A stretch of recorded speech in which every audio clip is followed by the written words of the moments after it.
जय बाबा बालकनाथ जी, जय पौणाहारी।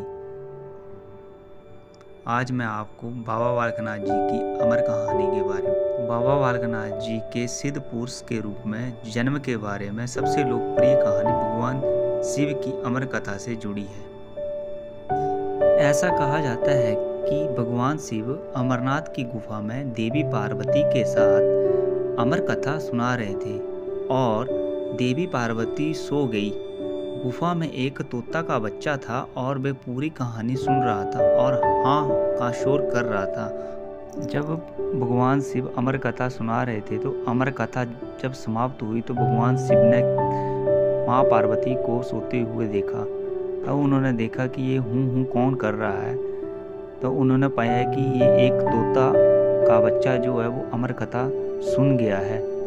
तब उन्होंने उस तोते के बच्चे को मारने के लिए अपना त्रिशूल उसके पीछे भेज दिया। रास्ते में ऋषि व्यास की पत्नी उवासी ले रही थी। जैसे ही तोते का बच्चा उनके मुख के रास्ते उनके पेट में घुस गया, त्रिशूल रुक गया, क्योंकि किसी स्त्री को मारना अधर्म था।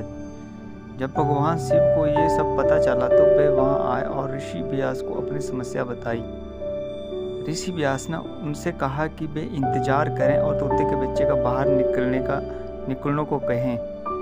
वे उसे मार सकते थे। भगवान शिव बहुत देर तक वहीं खड़े रहे, लेकिन तोते का बच्चा बाहर नहीं आया। जैसे ही भगवान शिव वहाँ खड़े रहे, इस वजह से ब्रह्मांड असंतुलित हो गया। तब नारद ऋषि मुनि ने भगवान शिव से अनुरोध किया कि हे भोलेनाथ, आप तो अंतर्यामी हैं। आपको तो पता है कि अमर कथा एक बार सुनने से कोई भी प्राणी अमर हो सकता है, इसलिए वो अब नहीं मर सकता। नारद ऋषि मुनि के अनुरोध को सुनकर भगवान शिव ने तोते के बच्चे को बाहर आने को कहा और बदले में तोते के बच्चे ने उनसे अनुरोध किया कि वो उन्हें आशीर्वाद दे।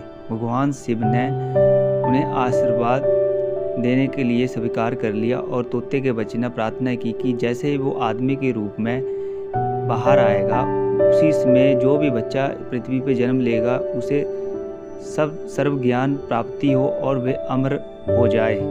जैसे ही भगवान शिव ने तोते के बच्चे की बात को स्वीकार किया, ऋषि व्यास के मुख से एक दिव्य शिशु प्रकट हुआ। उन्होंने भगवान शिव से प्रार्थना की कि इसे आशीर्वाद प्राप्त हो।